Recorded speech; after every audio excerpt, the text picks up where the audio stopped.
வச்சிருக்கேன்.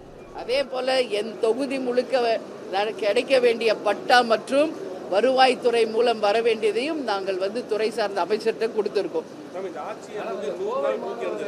எதுங்க? ஆமாங்க, 100 நாள் கடந்திருக்குது, அவ்வளோதான். வேற என்ன பார்க்கணும்? ஒன்றும் இல்லையே. மாற்றம் நாங்கள் அதே தான் நடந்துக்கிட்டு இருக்கு. எந்த மாற்றமும் எனக்கு தெரியல. ஏன்னா கஞ்சா இன்னைக்கு நம்ம பார்க்குறோம், கஞ்சாவால் பாதிக்கப்பட்டதுனால மாணவர்கள் ஒருத்தருக்கு ஒருத்தர் அடிச்சுக்கிட்டு இறந்து போயிட்டாங்க. ஒன்று அமுதன், ஒன்று தனுஷ். இதுவே ஒரு உதாரணம் போதும். இதுக்கு மேலே சொல்கிறதுக்கு என்ன இருக்குது? மாற்றம் என்று சொல்லி வந்தாங்க, என்ன மாற்றம்?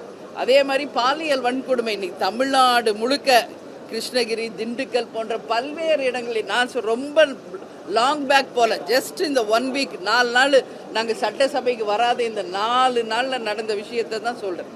அத்தனை பாலியல் வன்கொடுமைகள் தமிழ்நாடு முழுக்க நடந்திருக்கு. கொலைகள் மட்டும் 10க்கும் மேற்பட்ட கொலைகள் நடந்திருக்கு. இதுக்கு காரணம் கஞ்சா மற்றும் போதை, கலாச்சார சீரழிவு. இளைஞர்கள் தான் ஓட்டு போட்டு இந்த ஆட்சியை கொண்டு வந்திருக்காங்க. ஆனால் இளைஞர்களின் எதிர்காலம் இன்னைக்கு கேள்விக்குறியாக இருக்கிறது என்பது உண்மை. இதையெல்லாம் இந்த அரசு கவனத்தில் கொண்டு நிச்சயம் இரும்புகரம் கொண்டு அடக்கணும். நேற்று பாருங்க, எண்ணூரில் அந்த ரசாயன கழிவுகள்லாம் தண்ணியில் கலந்ததுனால டன்னு கணக்காக மீன் இறந்து போகுது. அப்போ அந்த என்ன ஒரு உதாரணமாக இதை நம்ம எடுத்துக்கிறது. ஸோ இதெல்லாம் கண்டிக்கக்கூடிய விஷயம். அது மட்டும் இல்லை, கர்நாடகாவில் நேற்று 3 தமிழர்கள் கொலை செய்யப்பட்டிருக்கிறார்கள். வனத்துறையை சேர்ந்த அந்த அதிகாரிகள் 3 தமிழர்களை கொலை செய்திருக்கிறார்கள். இது வன்மையாக கண்டிக்கக்கூடிய ஒரு விஷயம். அது மட்டும் கிடையாது, அந்த 3 தமிழர்களை கொலை செய்தவர்களுக்கு உச்சபட்ச தண்டனையை கர்நாடக அரசு தரணும். அதற்கு நமது முதல்வர் அவர்களும் ஸ்ட்ராங் டிசிஷன் எடுத்து அந்த அமைச்சருக்கு, அந்த முதலமைச்சருக்கும் சரி, மத்திய அரசுக்கும் அந்த நிபந்தனையை வைக்கணும். ஏன்னா அவங்க ஃபேமிலி சொல்கிறாங்க, மாடு காணாமல் போச்சு, நாங்கள் தேட தான் போனோம். அப்படி இருக்கிறப்போ எப்படி சுட்டு கொள்றாங்க என்பதை கேட்குறாங்க. அப்போது அந்த குடும்பத்திற்கு என்ன இருக்குது? ஸோ இதெல்லாமே வன்மையாக கண்டிக்கக்கூடிய விஷயம். அதனால் 100 நாள் என்ன பார்த்தீங்கன்னு கேட்டீங்க, இதை தான் பார்த்துருக்கோம். வேற ஒன்றும் பெருசாக பார்க்கல.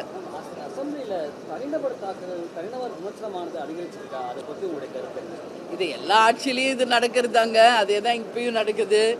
நான் என்ன சொல்கிறேன், ஒரே லைன், இது மக்கள் வரி பணத்தில் தான் இந்த அசம்பிளி நடக்குது. இங்கே எல்லாரும் உட்கார்றது மக்களுக்காக, இந்த தமிழ்நாட்டின் வளர்ச்சிக்காக. அதுக்கு நிறைய இம்பார்ட்டன்ஸ் கொடுத்து அதை பற்றி நிறைய டிஸ்கஷன் பண்ணால் வரவேற்கலாம். ஆனால் தனி நபர் தாக்குதல், ஒரு கட்சி குறை சொல்கிறது, இதுதான் நடக்குது. இது இப்போ மட்டும் கிடையாது, இது எப்பவுமே நடக்கிற ஒரு விஷயந்தான். ஸோ இதை நான் வாட்ச் பண்ணிக்கிட்டு தான் இருக்கேன் ஃப்ளோரில் உட்காந்து. உண்மையிலே எனக்கு மக்களுக்காக யாரும் இங்கே அவ்வளோவா வைக்க மாட்டேங்கிறாங்க. மக்களுக்காக பேசணும், மக்களுக்காக ஒரு ரெவல்யூஷனரி சேஞ்ச் கொண்டு வரணுமே, ஏன் இப்படி இருக்குன்றது என் மைண்டில் தோணுது. ஒரு நல்ல கேள்வியை நீங்கள் கேட்டிருக்கீங்க. பாவம், இனி வரும் காலம் எப்படி இருக்கிறது என்பதை பார்ப்போம்.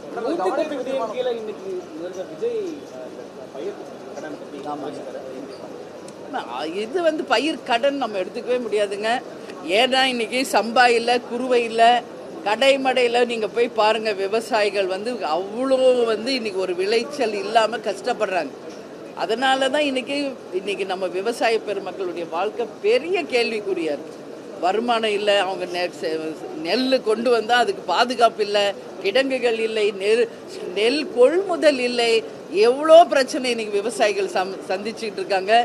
அவங்க எதிர்பார்த்தது முழு கடன் தள்ளுபடி, ஒட்டுமொத்தமாக கடன் தள்ளுபடி அப்படின்னு தான் கேட்டிருக்காங்க. இது யானை பசிக்கு சோளப்பொரி மாதிரி கொஞ்சம் தான் அறிவிச்சிருக்காரு. அதனால நான் என்ன சொல்கிறேன், எல் நீனோ வரப்போகுது. சம்பா சாகுபடி நடந்ததா, குருவை சாகுபடி நடந்ததா? கடைமடை வரைக்கும் காவேரி இன்னைக்கு போய் ரீச் ஆயிருக்கா? இல்லையே, ட்ரை லேண்ட் ஆயிடுச்சு இன்னைக்கு தமிழ்நாடு. இப்போவே எங்கும் மழை இல்லை, எந்த விளைச்சல் இல்லை. ஸோ இதையெல்லாம் கருத்தில் கொண்டு முதலமைச்சர் அவர்கள், நான் பல வாட்டி சொல்லிட்டேன், மீண்டும் பதிய வைக்கிற விவசாயிகள் சார்பாக முழு கடன் தள்ளுபடி நிச்சயம் செய்ய வேண்டும் என்பதை கேட்டுக்கொள்கிறேன்.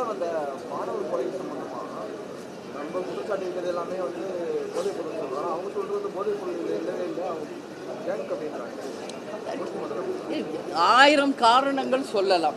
இது இல்லை, அது இல்லை, இது எது வேண்டுமென்னாலும் சொல்லலாம். பட் உண்மை நிலை என்னன்னு நம்ம பார்த்தோம்னா அதுக்கு மெயின் ரூட் காஸ் போதை தான். அது இல்லைன்னா போதையினால தான் மனிதன் மிருகம் ஆகிட்டு இருக்கான். ஒரு மிருகமாகும் போது தான் சக மாணவன் கூட பார்க்காம அடிச்சு கொள்றாங்க. அப்புறம் இதில் என்ன இருக்குது? அது ரீசன் இல்லைன்னு சொன்னால் இது எப்படி எடுத்துக்க முடியும்? அதனால் இது ரூட் காஸ் வந்து போதை தான்.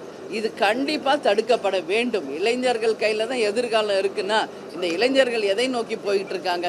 எதிர்காலமே இன்னைக்கு ஒரு கேள்விக்குறியாக இருக்குது. இதை நிச்சயமாக சப்பக்கட்டு கட்டாமல் கடுமையான இரும்பு கரண்ட்லாம் பத்தாது போல், இதை விட வேறு ஏதாவது மெட்டல் ஸ்ட்ராங்காக இருந்தால் சொல்லுங்கள். அப்படி வந்து இது ரொம்ப ஸ்ட்ராங் சட்டங்களை கொண்டு வந்தால்தான் இது போன்ற நிகழ்வுகள், பாலியல் வன்கொடுமை, கொலை, கொள்ளை, அதே போல் இன்னைக்கு எல்லா இடத்துலையும் ஸ்டூடெண்ட்ஸே ஒருத்தர் அடித்து கொள்றதெல்லாம் வன்மையாக கண்டிக்கக்கூடிய விஷயம்.